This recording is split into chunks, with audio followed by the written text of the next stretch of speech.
Então estamos de volta, gente. Então, debate, né? Kim Kataguiri versus Jones Manuel. Tá aqui de São Paulo, para São Paulo, né? Bruno Cabriari pergunta aqui, Kim. Deputado, sabemos que em atuais gestões na cidade de São Paulo, de direita por sinal, tem como medidas para solucionar a questão de pessoas em situação de rua, incluem jogar água e arrancar cobertores. Qual a sua proposta para acolher essas pessoas? Vamos lá, a gente tem uma proposta bastante robusta para assistência social que eu construí junto com a professora Laura Miller, que é uma das maiores especialistas em combate e enfrentamento à pobreza do nosso país, né? O primeiro ponto é a gente fazer um diagnóstico, né? Hoje a gente tem 758 mil famílias em situação de pobreza. A gente precisa primeiro fazer um multirão, né, de busca ativa para a gente atualizar o cadastro único. Por quê? Hoje tem muita gente que não precisa receber os programas assistenciais e que recebe, e gente que precisa receber e não recebe, porque não há uma força-tarefa feita na Secretaria de Assistência Social para você atualizar o cadastro único, né? Temos cerca aí de divergências, né? A gente está vendo aí nos debates para a prefeitura, mas eu vou utilizar um número maior, que é de 52 mil, o número de moradores de rua, enquanto a gente tem apenas 3 mil centros de acolhimento. Primeiro, eu defendo que a gente tenha centros de acolhimento para todo mundo. Segundo, e há orçamento na cidade de São Paulo para isso, cerca de 20, 30 bilhões de investimento, dependendo da estimativa de receita, que a gente tenha essas casas de acolhimento e que por que hoje, quando você vai conversar com vários moradores de rua não querem ir pro abrigo? Uma das razões que eu mais escuto: eu não consigo levar o meu cachorro, ou quando eu levo o meu cachorro, ele fica separado de mim. Bom, eu me coloco no lugar. Ai, meu Deus, olha isso, bro. Pô, eu não queria estar rindo, velho, mas caralho, me parece muito tipo. Eu vou falar uma historinha triste aqui de cachorro, sabe? Sim, sim. Tá Parece ligado? muito isso. Vou meter um cachorro aqui, só pra poder, tipo assim, tentar botar ele como bombadão, sabe? Eu quero pegar pelo emocional das pessoas. Eu vou colocar É, cachorro na velho. história. Vou botar a carrocinha aqui, não sei o quê. Eu não tenho nem condição de eu comentar, mas eventualmente ter um animal de estimação, pra pessoa em situação de rua, pode ser algo que faça companhia pra ela. O maior motivo das pessoas não quererem abrigo é porque não vai poder levar o cachorro. Onde que ele tirou essa informação, né? Ele só falou, não, é o que eu mais escuto. Tá bom. Lugar dessa pessoa. Se eu tô na rua e o meu melhor amigo, meu companheiro, é um cachorro e eu vivo com ele, ele é meu amigo, enfim, ele é até uma questão. Eu não tô acreditando que ele tá falando disso. Cara, eu não sei porquê, mas parece muito que é, sei lá, que é o Kim querendo falar que o melhor amigo dele é um cachorro, tá ligado? A sensação que dá é que ele inventou isso na hora. Ele teve que improvisar. Caralho, que bizarro, velho. Emocional que eu tenho ali com ele. E eu tenho que escolher entre ter um teto, ir para um abrigo, e abandonar o meu amigo, ou ficar com o meu amigo, eu vou ficar com o meu amigo. Eu vou preferir ficar com o cachorro. Então o que eu defendo é, nos abrigos já sem estrutura para receber animais de estimação, que ele possa ficar junto do morador de rua. E nos que não tem estrutura, que ele possa ter essa estrutura. Outro ponto, outra reclamação central, né, dos moradores de rua: não posso entrar com os meus pertences, não tenho lugar para eu deixar minhas coisas seguro lá enquanto eu tô naquele abrigo. Isso também é outra coisa fundamental. Todo mundo tem direito à propriedade privada, todo mundo tem direito de ter suas coisas, né, e o morador de rua tem todo o direito de levar suas coisas e ter um... É o desconhecimento completo do que significa propriedade privada. Ele faz de propósito pra poder induzir o pessoal a achar que propriedade privada é isso, velho. É bem de consumo, entendeu? Um cobertor do morador de rua, com certeza, é algo equiparável a uma fábrica, né? Né, velho? Pô, se nem um carro, velho. Se nem carro velho. Tipo... um lugar decente para deixar suas coisas no centro temporário de acolhimento. Um outro ponto também de muita reclamação é o horário com que nós trabalhamos, né? A gente vai lá, acorda às 7 horas, vai dormir 23, meia-noite, aí tem compromisso, tem horário, tem agenda. É muito diferente da dinâmica de quem vive na rua. As regras sociais, o horário, a etiqueta, tudo é absolutamente diferente para quem está no ambiente de rua, e isso se agrava quanto mais tempo essa pessoa está na rua. Então, a rigidez nos horários nos centros temporários de acolhimento também é uma coisa central a ser enfrentada, e eu defendo que fiquem abertos 24 horas justamente para a gente poder acolher o maior número de pessoas possível e ninguém ficar na rua por causa da rigidez de horário. E outra coisa, falando em reintegração de moradores de rua na sociedade, existe um programa que começou agora com o governo do estado e que a gente pretende e que a gente pode implementar na cidade de São Paulo, que são as casas modulares, né? Ou seja, Primeiro, o conceito de housing first. O primeiro objetivo é tirar o sujeito de situação da rua, né? O primeiro objetivo é, quanto menos tempo ele passa na rua, mais fácil a sua reintegração com a sociedade, voltar à sua capacidade produtiva, os seus vínculos familiares. Então, primeiro ponto, primeira casa, primeira fase é para você isolar, né, o sujeito do ambiente da rua e deixar ele no ambiente de convivência, né, com uma casa, com um teto, com um lugar decente para ele viver. Na segunda... É interessante, ele fala de tantos problemas, né? E coloca a causa, ele mesmo tá colocando a causa, né? Na falta de moradia. O liberal, ele não consegue, parece que dói nele dizer que não, o que o morador de rua precisa é um teto, né? É moradia, é acesso à moradia, é disso que precisa para resolver o problema. Aí ele começa a falar termo em inglês, housing first. Vamos ver, onde que ele vai chegar com isso? Será que a gente vai ver o Kim Kataguiri defendendo a criação de moradias populares? Ah, sim, sim. Cara, e é notório, né, que ele sempre tenta trazer soluções para depois que a merda já tá feita, velho. Nunca é um negócio que, tipo assim, vamos pensar aqui que tá causando essa merda desse problema, entendeu? Uhum. E vamos, né, cortar o negócio pela raiz, né? Sim. Só que não, depois que já tá feito o estrago, vamos fazer esses negócios aqui que deu certo lá nos Estados Unidos. Vamos porque colocar lá não sei o quê. cachorro. Aí bota o cachorro, limpa o cachorro. Bota o cachorro no abrigo. Bota o abrigo pra funcionar 24 horas, então, né? Tudo isso para Aham. não assegurar que as pessoas tenham moradia digna. Aham. Casa, né, ele se gradua, por assim dizer, tem até uma cerimônia, coloca um tapete vermelho para trabalhar sistema de recompensa do cérebro e tal. Nossa. Ele passa por uma segunda casa para aprender regras de convívio social. Então, a altura de voz que eu falo, a distância que eu falo das pessoas, os horários, tomar banho, o autocuidado, escovar os dentes, né, limpar as partes íntimas e por aí vai, as noções que se perde muitas vezes quando você está morando na rua. E a terceira e última casa modular, né, que seria a casa de graduação, é justamente para você fazer com que essa pessoa ou já seja encaminhada para uma moradia, né, e a gente pode fazer uma parceria público-privada com mais de 500 mil imóveis que a gente tem abandonados e que podem ser desapropriados para serem transformados em moradia popular. É isso que eu tô Tá ouvindo? bom. É isso que eu tô ouvindo mesmo? Desapropriar imóvel? Pra transformar em moradia Né, popular? cara? Não, mas aí você tem que entender. Quando é uma parceria público-privada, tá valendo, pô. Entendeu? Claro, né? Pegou Peguei. o esquema? Peguei o esquema. É a verdade. parceria, porra. A parceria público-privada. Então, Entendeu, né? o imóvel não vai ser desapropriado da empresa, né? Tipo, vai ser desapropriado para entregar pra empresa. Aham. Pra ela alugar pro morador de rua. Aí quando é o outro lado lá fazendo isso, né? Os caras são bandidos, são invasor, são piratas, são tudo, né?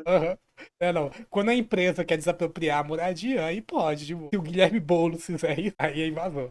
Do outro ponto, se não houver ainda uma moradia pronta para essa pessoa, a gente tem que fazer um reajuste no aluguel social, que hoje é uma piada, R$400, não serve para absolutamente nada. Fazer um reajuste disso justamente para que essa pessoa possa ter essa casa equipada. Isso foi feito em Salvador, o prefeito Bruno Reis trouxe um programa da cidade de Salvador para cá, em que a casa dele tem sofá, tem geladeira, tem fogão, tem cama, tem televisão, tá equipada para ele ficar nesse local enquanto se faz a moradia definitiva. Então, do nosso sistema de assistência social, basicamente, superficialmente, assim, do que a gente tem é isso, e eu agradeço muito a professora Laura Miller pela construção junto comigo desse projeto. Comentários? Por favor. Veja, primeiro, pegando rapidamente uma questão anterior, o que não entende absolutamente nada de economia, né? Vamos lá. A China, que é o país que mais cresce no mundo, maior fenômeno de desenvolvimento socioeconômico no mundo há 40 anos, faz 20 anos que tem déficit. Isso não é um problema. É um tema aqui muito complexo, que tem muitas tecnicalidades, mas eu recomendo muito o livro A Volta do Estado Planejador, organizado pelo professor Gilberto Maringoni, lançado pela Contracorrente, está subindo nas minhas redes. Esse negócio que o Kim falou, tudo besteira, não entende absolutamente nada de política fiscal, né? E ele não respondeu o debate sobre ou não o maior gasto corrente da União com juros da dívida pública, porque falei risco de título. Veja, não existe risco. Pergunte, você que tem investimento, pergunte para qualquer agência, para qualquer banco, vem cá, investir em título da dívida pública é seguro ou não é? Todo mundo vai dizer que é seguro, porque o Estado vai sempre pagar. Não existe risco nenhum. Não existe relação entre risco e aumento de gasto público e risco de título da dívida pública. O Estado não fica sem dinheiro para pagar os títulos dele. Isso por um lado. Entrando diretamente na questão, veja, No fundamento, a resposta do Kim não foi nem ruim, mas tem uma contradição aqui. O Kim defende cortar permanentemente investimentos sociais. Ele falou que o Bolsa Família não é gasto obrigatório, tá confundindo o quê? Com gasto em folha? É claro que o Bolsa Família é gasto obrigatório. Só pode deixar de pagar o Bolsa Família se aprovar um projeto de lei acabando com o programa. Enquanto isso é obrigatório, todo mês tem que pagar Isso não é definição de obrigatório, mas tudo o bem. Bolsa Família. Você entendeu o sentido que eu quis falar? Você quer confundir gasto obrigatório com o quê? Com gasto em folha? Com gasto de aposentadoria? Enfim, veja, o Kim defende corte permanente, o Kim defende austeridade, o Kim defende teto de gastos. Então, por exemplo, o SUAS, o Sistema Único de Assistência Social, precisa ser fortalecido. Desde o governo Temer para cá, há uma desidratação de orçamento. Há um número reprimido de necessidade de concurso para, por exemplo, assistentes sociais, que não está sendo cumprido. Então é muito bom dizer que defende acolhimento, dizer que defende acompanhamento, dizer que defende busca ativa. Como é que se faz busca ativa, acompanhamento, garantia de direitos sem aparelhos públicos e sem funcionalismo público? Vai fazer o quê? Vai entregar tudo na mão de OS? Já a gente vai falar dos roubos e corrupções do Ricardo Nunes, né? Vai entregar na mão de OS? Vai contratar o quê? ONG privada do MBL para desviar dinheiro? Qual vai ser a estratégia? Então quem defende corte permanente de... Muito bom. Cara, e o melhor é que ele fala sério, né, viado? ONG privado do MBL pra desviar dinheiro. Cara, é muito bom, É, velho. muito Só só pro Kim ter que rir mesmo, velho. Sim. Mas eu tô percebendo que agora na segunda metade do debate ele tá meio cabisbaixo, sabe? Mano, eu acho que ele foi se arrependendo da merda que ele fez, né? Sim, eu acho que ele começou a perceber que o debate tava virando muito contra ele, que ele tá perdendo. Aham. Nossa, ele foi muito mal, velho. Tá doido. Nossa, muito. de investimento público. Quem defende teto de gastos, quem defende austeridade, vai soltar um bocado de proposta, mas vocês reparem que ele nunca diz de onde vai vir um dinheiro, de onde vai vir investimento, de onde vai vir um orçamento, sabe? Então, é um discurso até bom, mas como a gente fala na periferia, chaveco, conversa, blá blá blá, que não se sustenta na prática, porque quem defende austeridade, e aí, Kim, vê só, tu e o Haddad defendem a mesma coisa. Vocês defendem austeridade. Vocês defendem corte de investimento público, corte na máquina pública, redução do gasto em saúde, educação e cultura, lazer, infraestrutura e meio ambiente. Então você e o Haddad estão desse lado e eu estou do lado de cá defendendo objetivamente fortalecer o funcionalismo público para dar resposta às necessidades da classe trabalhadora. Muito Próxima bom, pergunta é para o Jones, Léo. Suzana de Oliveira Nunes pergunta aqui, ó. Qual a opinião do Jones sobre as greves do funcionalismo público federal em 2024 e a reação do governo Lula frente a elas? Perfeito. Aí ele já tá rindo, que eu vou falar mal do governo Lula, ele tá feliz. Vamos lá, gente. Vai lá, Jones. 2023 foi aprovado o novo teto de gastos, né? O novo arcabouço fiscal, ele tem fundamentalmente o mesmo modelo do teto de gastos do Temer. O que é que significa? O gasto financeiro do Estado fica livre, então não existe nenhuma restrição ao gasto financeiro do Estado, que ano passado foi, repito, mais de 600 bilhões, e o gasto primário do Estado fica reprimido. Reprimido ao quê? Ele tem um piso, tem que crescer no mínimo 0,6% e um teto de 2,5%, além de que ele ainda tem mais outra restrição, que pode gastar até 70% no máximo do arrecadado, do aumento de arrecadação do ano anterior, e se não cumprir as metas fiscais, ele tem punição, proibição de concurso público e por aí vai. Isso gera uma consequência, por quê? Cada vez que você dá um aumento, por exemplo, para um funcionário público, isso vira um gasto permanente. Você deu aumento, está no ano que vem, está no outro ano, isso é incorporado também em Previdência. Então, o governo Lula, a partir do momento que aprovou o novo teto de gastos, que o Kim votou contra. Eu sei que você votou contra, viu, Kim? Já estou adiantando. Mas ele votou contra pelos motivos errados. Que o Kim votou contra, o governo contratou, no dizer do Paulo Guedes, uma granada no bolso do servidor público. Porque agora, na prática, o governo tem algumas escolhas, né? Escolha número 1.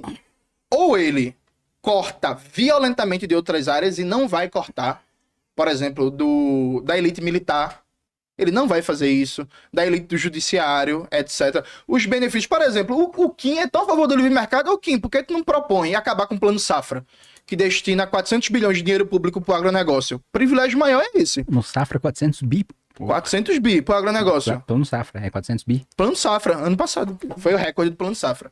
Enfim, então, veja, a partir disso, o governo contratou uma briga com o funcionalismo público e está na prática fazendo uma contra-reforma administrativa já, a partir de portarias e normativas internas do Ministério da Gestão da Esther Dweck. A gente teve greve nas universidades federais, em que inclusive os técnicos administrativos da educação federal são da carreira federal, uma das carreiras mais baixas, com menor salário. Kim Kataguiri não fez nada, ele diz que defende os funcionários públicos menores, não fez absolutamente nada para ajudar os técnicos.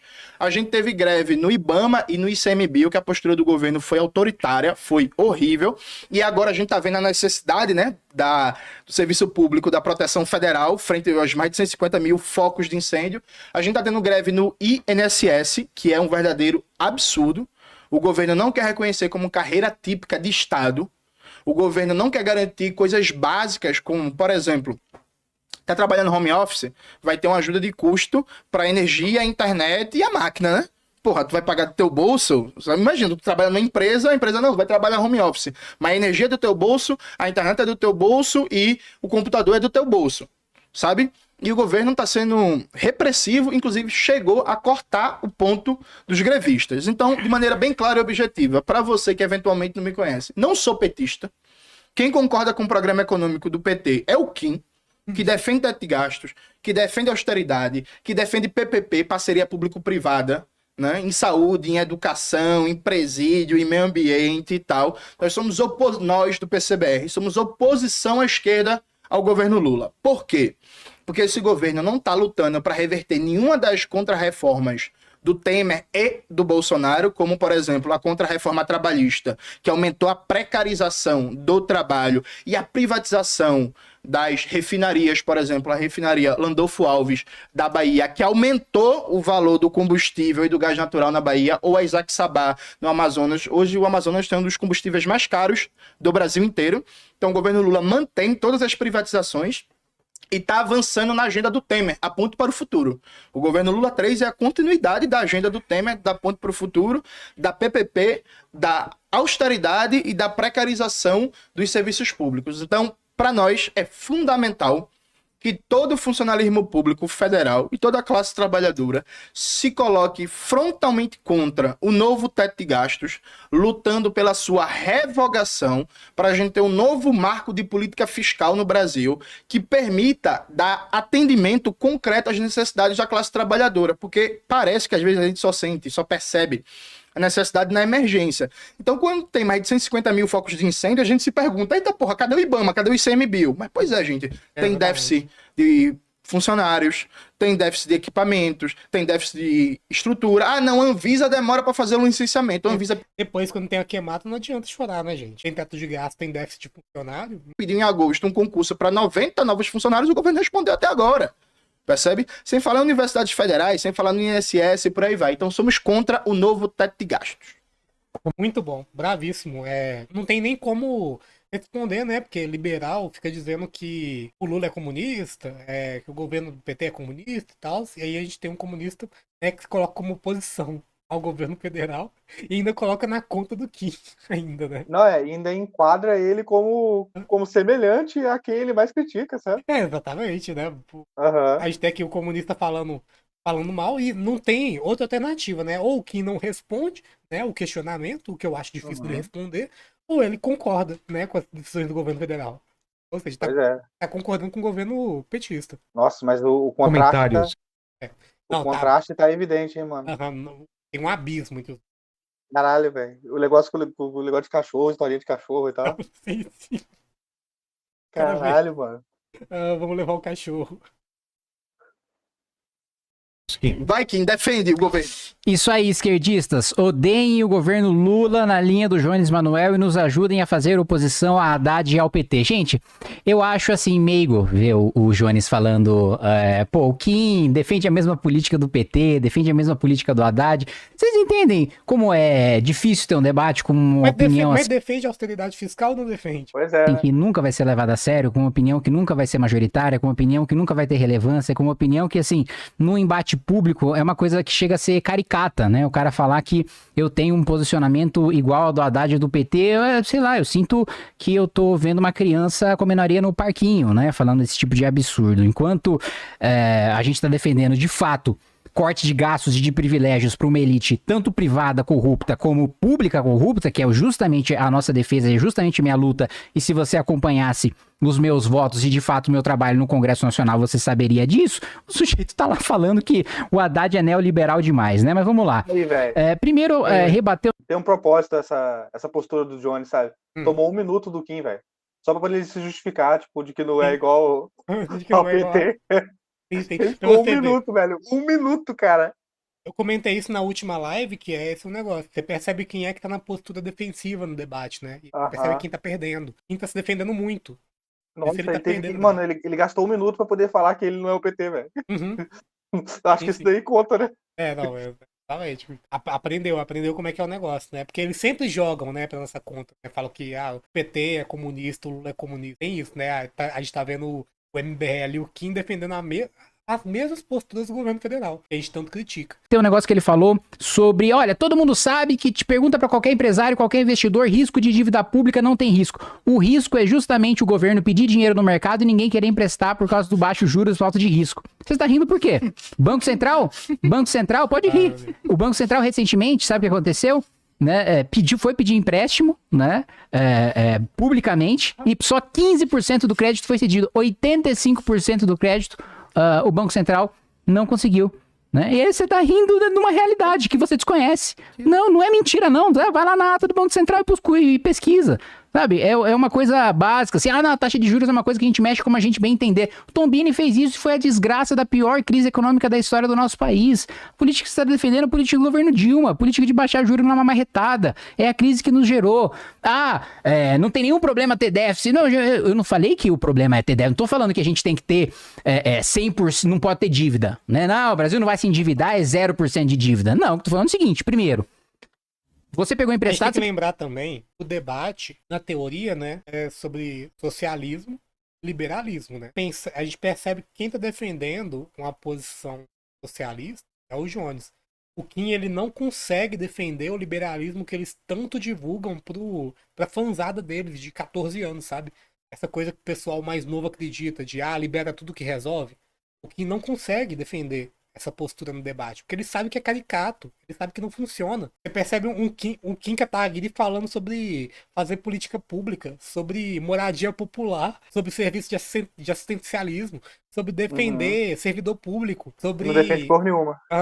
Sobre cortar privilégios de elites públicos e privadas. Ele não defende o liberalismo no debate, né? Porque ele sabe que não dá pra defender. Se ele for defender, ele vai dar brecha pro Johnny, explorar todas as incongruências que tem. Porque se ele defendesse ao pé da letra tudo que eles divulgam pra essa jovenzada do MBL, na questão sobre moradores de rua, ele diria, não, deixa do jeito que tá mesmo, é meritocracia, né? Eles estão lá porque é culpa deles mesmo, né? Não são o suficiente. Quem quer vem. Joga água pra tirar, né? Uhum. E tira cobertor. Ele é forçado a defender uma postura estatista, né? Frente ao Jones Minuano.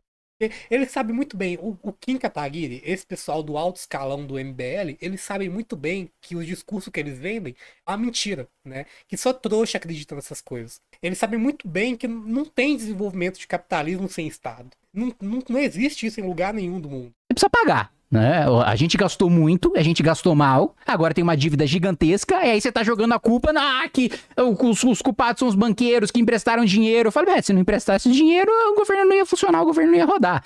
Né? É muito fácil você vir aqui e depois falar, não, é só baixar a taxa de juros, é só dar calote, é só fazer revisão da dívida pública, que a gente vai solucionar os problemas. A gente vai fundar, vai quebrar o país. Isso já aconteceu com a Argentina, isso já aconteceu com a Grécia, isso já aconteceu com Venezuela, tentativas... Apareceu Venezuela no debate.